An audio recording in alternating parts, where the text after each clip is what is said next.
Sunday morning, not waking up too cold, but not waking up too warm either. It's just right. If I was Goldilocks, that's probably what I would say. But right now we're taking a look at our radar where we are seeing some little scattered, isolated showers, primarily up to the north. You can see there's one little one that's really just kind of making its way towards Jefferson County. So along I-57, very small, almost not even noticeable. But live look from Mount Vernon, roads are still dry, but it's one of the areas that could be later today seeing maybe an isolated mix towards the early morning hours. So right now sitting into those mid-30s, we do have a little bit of a wind out there, so it's making it feel like the upper 20s, but overall not too bad out there. And stretching all the way down to the south, a little bit warmer into those mid-40s. Union City, Murray sitting at 45 and 43, Poplar Bluff sitting at 41. So overall, not too bad out there, but we do have some reduced visibility thanks to the fog, primarily staying off to our south into our Tennessee counties.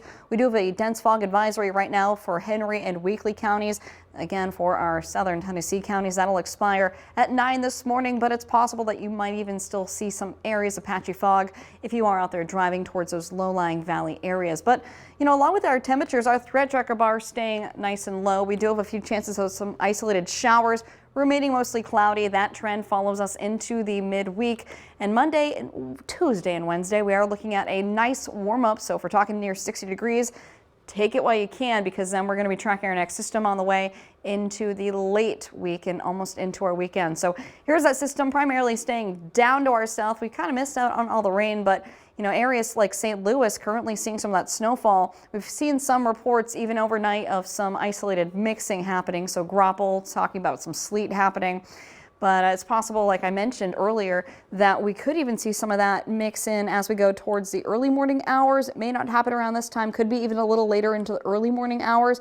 But overall temperatures still remaining into those upper 30s by then.